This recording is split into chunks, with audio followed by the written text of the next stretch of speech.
From the Edge Media Studios in downtown Indianapolis, this is Indiana Issues. Here's your host, Abdul-Hakim Shabazz. And hello, and welcome to Indiana Issues. I'm your host, Abdul-Hakim Shabazz, coming to you from the Edge Media Studios in downtown Indianapolis. Well, it's our special election edition, and as things have not totally completely settled yet, we want to remind you to check indypolitics.org for the latest on the election. Our guests today are Democrat Kip Tu, Republican April Gregory, and Klopfenstein and Lawrence Chamber of Commerce. And we got a presidential race that could be decided relatively soon here, but not decided yet, a gubernatorial race, the 5th Congressional District Attorney General, and, of course, the Statehouse. So let's go ahead, gentlemen, and begin. Kip, we'll start with you and the presidential election. Your thoughts, my friend, on how things are looking so far, knowing that as we record this program, things aren't settled yet. Well, I think things are settled. I think Joe Biden's the next president of the United States, and Kamala Harris, the first female African-American vice president of the United States. It's very exciting for Democrats. I think it's a great thing for the United States of America that we crushed autocracy. My judgment that President Trump, had he gotten a second term, would have consolidated power, would have basically run right over our democracy. And the fact that that didn't happen to me is a glorious day for the United States. April, let me get your thoughts on how the presidential election stands right now. Well, I think as it stands right now, of course, it's not looking great for the president, but, we have to make sure all legal ballots are counted. I mean, our faith in our election process cannot be lost. The American people cannot keep going forward concerned about, in a free republic, the way this is right now. Brad, let me get your thoughts on that, because apparently the mail-in ballots have become a bit of an issue. Some people say no, count every vote. Some people say no, count every legal vote. What are your thoughts on where we are with our ballots? My impression is that you've got every state has county clerks in all their counties that are all doing this, and all of them have the best of intentions. I believe that it's going to be a fair, legal election, that they're going to get it right. There's always going to be a few glitches. Either somebody's turned in a ballot and they passed away after they turned in a ballot, or somebody turned in an absentee ballot but then showed up in person. You're going to have a few glitches, and I don't know that it can be 100.0000000% correct, but I think that it's going to be close enough that we're going to get a true winner. The bigger thing I'm looking at is I want this to be conciliatory. I hate this divisiveness that if your team loses, you feel like you're at the business end of the barrel of a gun, and that you're not going to get anything and you're not going to be included in the process. Trump was horrible about that. Trump played to 55%, and if you were in the other 45%, you were getting left out. Biden has occasionally done that. I hope that, and I'm anticipating that Biden's going to win, but I hope that Biden reaches out and says, you know what, whether or not you voted for me, let's all work together, and everybody is going to be included in this administration. Kip, let me get your thoughts on that that sort of conciliatory tone that the vice president has taken so far, and the whole question about mail-in ballots and the integrity of our voting system. Well, let me address the last point first. I mean, we've had Republicans get elected in lots of places where the president thinks there was fraud, or he's alleging fraud. He's actually provided zero facts to back any of that up. And so it's interesting to me that he's alleging this fraud, yet if there was fraud, had the Republican, so we only committed fraud on the presidential level. I mean, it makes no real logical sense, of course. And in some places he says count the votes. The other places he asked for it to stop the count.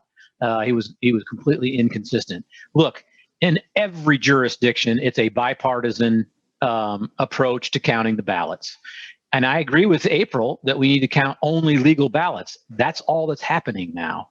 All the ballots that might be contested will be set aside and dealt with later. And provisional ballots aren't being counted now either, and those will be counted later. But the fact of the matter remains, he's well ahead in Pennsylvania. He's well ahead in Arizona. He's well ahead in Nevada, and he's slightly ahead in Georgia. So he doesn't need every one of those states to meet the threshold of 270. He's well above it. He's going to get north of 300 when this is over, and the race is over. And with respect to conciliatory. Look, Joe Biden's been a coalition builder his entire career. He is a creature of the United States Senate where you have to get along with your colleagues. He knows how to get along, but he's not going to be a pushover. And there are certain things he wants to try to get accomplished. And if Republicans are willing to work with him, he'll be more than willing to work with Republicans. Before we go to you, I want to put up our graphic, sort of where we are right now with the electoral count, depending on how you do the math here. Joe Biden's either 253 or 264. Donald Trump at 213, 214. Obviously, the vice president has a lot shorter way to go to get to 270. April, let me get your reaction to where we are with Electoral College. Well, I think there will be recounts in a few of these states, and there's plenty of time to do that. Let's count the legal ballots. Remember, Al Gore didn't concede until December 13th. We have time. This election doesn't have to end yesterday. So let's do that. But, there are some interesting scenarios where you've got Biden outperforming senators in swing states, but underperforming Hillary and Obama in certain cities. And so there is enough fishiness to make some of us question, well, what is happening here? So let's just count it fairly and see what happens with those key, Georgia, Pennsylvania, Arizona. Brad, let me give you the last word on this before we move on to the governor's race. I don't know. I wish Trump would just say, all right, you know what, we're going to let this count out. We're going to see where it shakes out. But yeah, to say that there's fraud, and as you said, to stop counting some places, to start counting or count more or additional over here, but then not give any evidence that there's any fraud, that's not serving this at all. And it was interesting that he did a press conference in the middle of the national evening news. I don't think that timing was by accident. Our guests today are Brad Klopfenstein, Lawrence Chamber of Commerce, Democrat Kip 2, Republican April Gregory. You're watching Indiana Issues, coming to you from the Edge Media Studios in downtown Indianapolis. Second race, folks, was, of course, the governor's race. Jake, let's go ahead and throw those numbers up here if we could. Eric Holcomb sort of winning a commanding lead, 57%. Dr. Woody Myers, 32%. And Libertarian Donald Rainwater actually doing better than Libertarian candidates in the past, coming in at 11%. April, let me start with you on this one. What does it say about the governor getting almost 60%, particularly with some of the consternation and pushback he got with the mask mandate and the early shutdown order in the state of Indiana? I think those of us that knew what was happening and those of us in the know were not surprised by what he got. The Democrat candidate was just a placeholder, didn't even try to campaign, which I saw upset a lot of just regular Democrats across the state. So, kudos to Rainwater for polling as much as he did. That was really impressive. But at the end of the day, so many people just vote straight ticket, and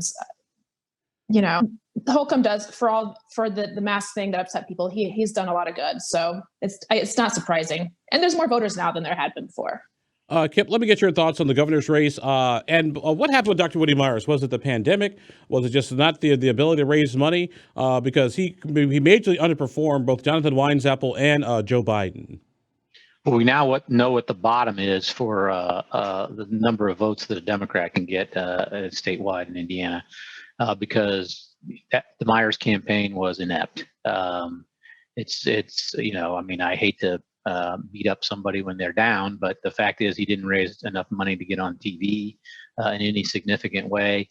I just think it was not a well-run campaign, and it wasn't a well-executed campaign. It wasn't. It didn't fundraise the way it should have fundraised. But you got to hand it to Governor Holcomb. He was getting attacked. He was getting attacked on both ends from the Libertarian Party. Rainwater was really running as the Trump conservative in a lot of ways. He didn't have enough money to make it competitive, but he did make some inroads that no other libertarians ever done before. So they deserve some credit for that. And part of that was, trying to criticize the governor for the mask mandate. My criticism is that it wasn't enforceable. And obviously where we were sitting today with COVID infections and death rates and hospitalizations, proved my point that it wasn't effective as much as it should be. And I don't think the Libertarian Party is realistic about this kind of thing. There's a requirement that you wear pants when you go outside. I don't know why they have such an objection to putting a mask on your face to protect other people from your germs. I know we talk about freedom, but you're not free to run around naked. There are just some things we as a society say, this is what we need to do. And in this particular moment in history, we all need to wear masks. It's just rational. Brett, let me get your thoughts on that. And also the fact that Donald Rainwater came in actually second place in about 30-something odd counties here in Indiana, particularly a lot of those in southern Indiana. First, let me address Kip's point. I'm pro-nudity and I vote. But yeah, kudos to Don Rainwater. You're right. He finished second in 33 or 34 counties in the state of Indiana. I mean, that's unprecedented. And I think if you would look at these numbers and you back out the straight ticket votes, suddenly Rainwater is competitive. And sadly, yeah, Woody Myers would have been the 3% candidate in this race. But it's interesting if you look at some of the exit polling, to just look at these raw numbers compared to the presidential race, you say, oh, Don Rainwater picked up almost all the support from Woody Myers, but that's not really the case. Most of Rainwater's votes came from Trump voters. There was a significant number of Biden voters that then voted for Holcomb, and that kind of left Woody Myers without a home. But I think it was a good showing for Don Rainwater. The unfortunate part of this is there were virtually no other Libertarian candidates on the ballot. So whatever coattails he could have provided in some of those counties, there was nobody there to take advantage of it. April, let me get your thoughts on that, because the governor did sort of get it from both ends. He got it from the Rainwater folks who talked about liberty and freedom and the fact that you shouldn't have to wear a mask. But he also got it from the other side from Dr. Woody Myers, folks who thought the mask mandate should have had tougher penalties for those Hoosiers who wouldn't wear a mask. But at the end of the day, he still actually ends up sort of outperforming even his own polling, which was about 53, 54%, and walking away with almost 60%. Mm-hmm. Yeah, again, I think so much of that is the higher number of registered voters now. I don't love the mask situation myself personally, but I think it is what it is. Like, this is a red state, and the Libertarian did really well, but at the end of the day, you can't beat a Republican war chest in this state, and that's what the people want. The people want, this is a red state.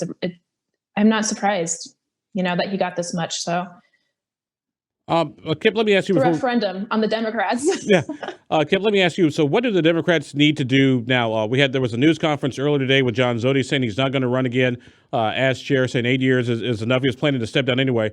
But what do Democrats need to do to start rebuilding, and so we can have a healthy, 2 to 3 party system in the state? Yeah, it's an excellent question, one that I don't have a very good answer for you today, just sort of an outline of an answer. I will agree with April, which I know is going to shock some of you. The fact of the matter is that Donald Trump's a popular figure in the state of Indiana. I don't understand why, but he is. Some of it's demographics, as we've seen over the course of time here. Uneducated white people are attracted to him. And we have a higher percentage of uneducated white people in the state of Indiana than we do in the rest of the Midwest. That's just the demographic truth of the matter. That's not to say that everybody who supports him is uneducated. I'm saying as a demographic group, that tends to be one that supports him the most strongly. What Democrats need to do, I think, is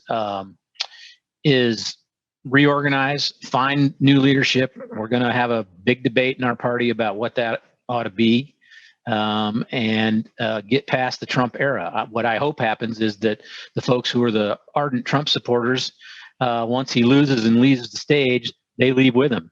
There's a lot of toxicity in that party, a lot of toxicity in his supporters, and I hope that they are what we call occasional voters and they don't participate. I'm not saying they shouldn't participate. They have every right to participate, but I don't think that they inform themselves very well. You're watching Indiana Issues. I'm your host, Abdul-Hakim Shabazz. Our guests today are Brad Klopfenstein, Lawrence Chamber of Commerce, Democrat Kip 2, and also April Gregory, Republican. We're going to take ourselves a quick break, and when we come back, we'll talk about City District 5, Congressional District 5, and also the Attorney General's race, and also some predictions and prognostications from our panel. We'll be right back.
And welcome back to Indiana Issues. I'm your host, Abdul-Hakim Shabazz, the editor and publisher of IndyPolitics.org. We're taking a look at the elections that took place this past week, which means some of the numbers could still change. So for the latest on those numbers as well as the rest, be sure to check out our website, IndyPolitics.org, for the latest. Our guests today are Democrat Kip 2, Republican April Gregory, and Brad Klopfenstein of the Lawrence Chamber of Commerce. Well, Brad, Kip, and April, I want to talk to you about the CD5, the 5th Congressional District, $12 million spent in that race, a lot of that by outside groups. But at the end of the day, and Jacob, we could throw the graphic up on the screen here, it was Victoria Spartz who was the winner with about 50% of the vote. Christina Hale, who ran a very competitive race, but only managed to get 46%, and Libertarian Ken Tucker walked away with 4%. April, let me get your thoughts on the 5th Congressional District, the fact that Victoria Spartz actually won, actually beating Christina Hale, even though $12 million was spent in that race, and Democrats thought they had a shot at those Indianapolis suburban districts. Right. No, I think that was a resounding referendum on the Democrats in this state. The political class Democrats, the Zodies, the campaign consultants, they're still trying to run with this national media narrative for the Democratic Party. And you can't say defund the police to a Carmel mom or a Fisher's mom. That's just not going to work. These districts, the people in the 5th district don't want that narrative. And, it's very extreme. And I think that's going to be part of the reckoning the Democrats have to deal with is how do we tone this down and come back to a working class Democrat. But anyway, good job for Victoria Spartz. Kip, let me get your thoughts on the 5th district. What do you think happened there? Well, first of all, I want to refute a couple of things. Number one, Christina Hale never said and was never for defund the police. It was a lie that was part of the campaign. It's an unfortunate lie. But April's point about we shouldn't be talking about defunding the police to suburban moms is correct. Democrats make a mistake when they talk about defunding the police. It's not something that most people would agree with, and so it's not a good place to be. But I will say this about Christina's campaign: she improved the 18 difference by a large margin. It went from 13 to 4. That to me shows a great deal of progress, and that she was a very good candidate. We fell short in that district. That doesn't mean that if it stayed as it is, that we wouldn't be competitive. Now, I know that the lines are going to get changed, and so it might not be competitive because Republicans are going to have the opportunity to draw it in a way that potentially makes Victoria Spartz in a safer position. But I think what actually happened was you had some folks in Hamilton County who were uncomfortable with Trump's rhetoric, were uncomfortable with Donald Trump. They'd had enough of the daily reality show that he had to take all the airwaves up all the time, and they voted against him, but they went back to being Republicans for the rest of the ticket. And I think that's probably the fact that so much money was spent and was such a nationalized race that Christina's attributes were lost in the shuffle, because she's a fantastic candidate, a fantastic person, and a very, very good public servant. Brad, let me get your thoughts on the 5th District. What did you think? Did Ken Tucker play a spoiler, or was it just the nature of how the 5th District is and how it looks, at least right now? That's just kind of the way the district is right now. In fact, Christina Hale, I think, actually outperformed what I believe that district to be, which is about a 60% Republican district. So kudos for her for at least making that tight. Ken Tucker, I think, got the baseline Libertarian vote, which was what, 4 or 5%. So at 4 or 5%, you can't play the spoiler. All you can say is other people stole my votes. So, but it's a bigger microcosm of the rest of the state of Indiana. I mean, it was a big day for Republicans in Indiana. And frankly, this would be a great state to start an opposition party, because we're pretty much a one-party state right now. April, let me get your thoughts on the fact that that Victoria Sparks ran in a very competitive primary, like 14 or 15 people. I remember jokingly saying, anybody who's not running, please take a step forward. And she walked away with 50% of the vote. Yeah, no, that was a very competitive primary for sure. I think it just kind of shows that there were probably a few people that could have done well. The district is just not as blue as we've been told. And she, not to discredit her campaign, she did fine campaign wise. So, I guess it's just red. Kip, let me get your thoughts on this, because something I did notice, I want to say Joe Biden actually won Carmel and Fishers. Does that give you hope that the 5th District can change as it is now, or is that all going to be thrown away with redistricting? Well, I think it's going to be thrown away with redistricting. It'll be interesting to watch to see how it gets drawn. But my guess is they're going to try to protect the Sparks. But what it does show is that the suburbs are changing. I know April thinks it's just red, but we've had 3 consistent elections in a row where we've seen trends towards Democrats in the north suburbs. The question, of course, remains: are they turned off by Republicans because of Donald Trump, or are they turning towards our party?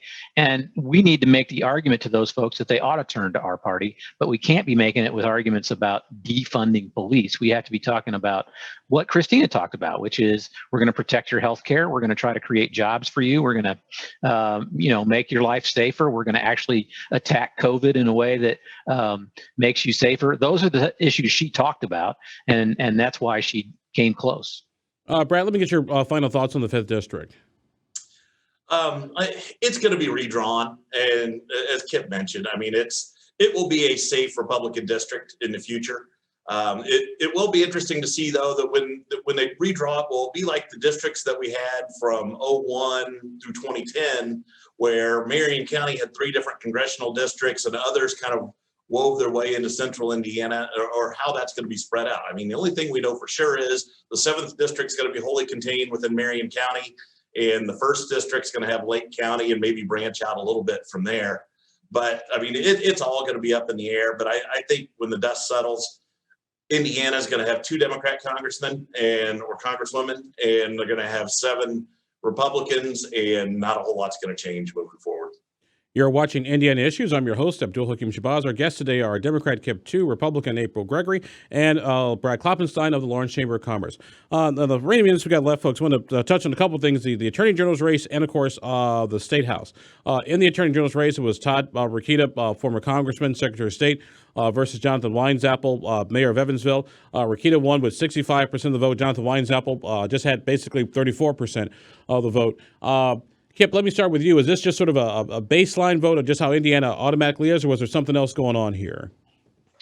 Well, Todd Rokita, had been a statewide elected official before. He's been a congressman. His name ID was clearly much higher than Jonathan's. Jonathan actually outraised him. I was a little surprised at the margin here that it was so large. I think that is another indication of how well Republicans got their vote out as compared to how inept we were at getting our vote out statewide. I think that Woody Myers did not help Jonathan Weinzappel in this election, but it was a tall order. Jonathan's a strong candidate, a good person. He was obviously a state rep for a while and a mayor, so he's been a very good public servant. He picked a bad year to run. April, let me get your thoughts on the Attorney General's race. Yeah, I think this is another situation where, as Kip was alluding to, Jonathan and even Christina, they both should be good candidates, and this kind of just shows probably how bad the top of the ticket drug down the rest of the ticket. But Rakita runs a war machine type of a campaign every time he runs, so it's not really surprising, I guess. The margin maybe was a little bit surprising more than I thought, but yeah, it's just going to be, the Democrats have to regroup and try a little harder to work on their messaging, I guess. Brad, there was no Libertarian in the Attorney General's race. I want to talk to you about some of the Statehouse races. And it seems that overall, Republicans actually picked up seats. They beat Terry Gooden down in southern Indiana, Melanie Wright up in the Anderson area. What happened there, do you think? Well, I think that we can look at some of those statewide results, and as Kip has kind of alluded to, the Democrats have some work to do in this state. I mean, Woody Myers was at 30%. Winesapple was at 34%. They lost, 6 Statehouse seats, and they picked up 1 Senate seat, and I think they picked up 1 in Southeast Marion County. But by and large, the Democrats took a step back in this state in this election cycle. And yeah, I think new leadership is probably going to be welcomed on their part, because they've got a lot of work to do to be relevant. I mean, you've got big supermajorities now in the House and Senate. They've got the governor. The Republicans have a governor's office for another 4 years, and I don't see that changing anytime soon. So I don't know. I mean, it's, as I said, it's a heck of an opportunity if libertarians could actually morph whatever the rainwater campaign that was put together in the last 3 months and turn that into the state party. I mean, it is very possible that the Libertarians could be a viable number 2 party in Indiana. Kip, let me get your thoughts on those Statehouse races. The fact that Democrats, their main victories were here in Marion County, but everywhere else, they seem to have maybe taken it on the chin a bit. Well, we did take it on the chin. I don't think there's any way to sugarcoat it. Mitch Gore and Fatty Cadora are 2 exceptions, but they also, I think, prove the rule. The maps that were drawn in 2010 served the Republican Party very well in this state. I will only say to you, with respect to that, is we have a larger base of Democrats than are represented at the Statehouse, and I would hope, I don't expect it, but I would hope that we would have fair maps so that we can be more competitive. Republicans talked a good game about drawing fair maps, but they won't do it, I don't think. April, let me get your thoughts on this before we close up shop here. Right. So, the Democrats are just going to be better at selling themselves. Certainly, there are working class people in Indiana who would vote for these Democrats. It's just going to have to be an overhaul of their system here. But it's just not surprising that we have got resounding majorities again in the Statehouse, and I like it. Well, before we close the shop here, we're going to do our predictions and prognostications. This is where we ask our panel what are they looking at in the crystal ball and the crystal ether. April, we'll start with you, then just work our way across. Well, I think I'll just guess that we will be having the same discussion next week about the presidential race. I don't think it'll be over. The president's not going to drop it, and I think that he has a path there to question some of these votes, and we'll see what happens by next week. Kip, your thoughts? What do you see in the crystal ball? What do you see in the political ether? Well, on my side, I think there's going to be a fight for state chairman. It'll be, for us insiders, it'll be interesting to watch who decides to put their name out there and run for it, and whether Joe Hogsett, whether Andre Carson and Frank Mervan try to get in the middle of that and decide the 3 of them want to pick who the leader is. That'll be an interesting thing to watch, whether they feel like they have the political capital to try to get in the middle of it, and it'll be reading the tea leaves about what the 3 of them want to see the party go. They are obviously the 3 leaders. In addition to Phil Giaquina and Tim Lannon, I think all those folks, I think Hoosier Women Forward ought to have a voice in who the state party chair is going to be. They have been a very strong group that has done great things recruiting women to run in the state of Indiana. So all those voices, I think, need to come together. I expect a fight, though. Brad Klopfenstein, give you the last word, my friend. Sure. I'm going to give a little bit of a plug. Looking forward, we've got a caucus to fill Jim Merrick's Senate seat in District 31, and the Greater Lawrence Chamber, in conjunction with IndyPolitics.org, is doing a candidate forum next Tuesday, and you're going to be the moderator. So thank you, Abdul, for doing that. Be interesting to see who wins that seat. Also, it'll be interesting to see, Kip mentioned a couple names in Indianapolis Mayor Joe Hogsett and Andre Carson, and whether they play a role in how the state party goes. I'm hearing rumors that both of those might be looking at other positions out in Washington, D.C. So they might not even have a say in what's going on in Indiana here in the short term. So it'll be interesting to see if either one of those either becomes a lobbyist or does something in an Biden administration. So there could be a lot of changes coming with the Democrats. All right. Well, our guests today have been Democrat Kip 2, Republican April Gregory, Brad Klopfenstein, Lawrence Chamber of Commerce, Brad, Kip, April. Thank you all very much for being with us. I'm Abdul-Hakim Shabazz. That'll do it. Special thanks to our friends at Edge Media Studios in downtown Indianapolis. And once again, folks, for the latest on the election results and all the lawsuits and everything that follows, be sure to follow us at IndyPolitics.org. Thanks for joining us. I'm Abdul-Hakim Shabazz, and we'll talk to you next time on Indiana Issues.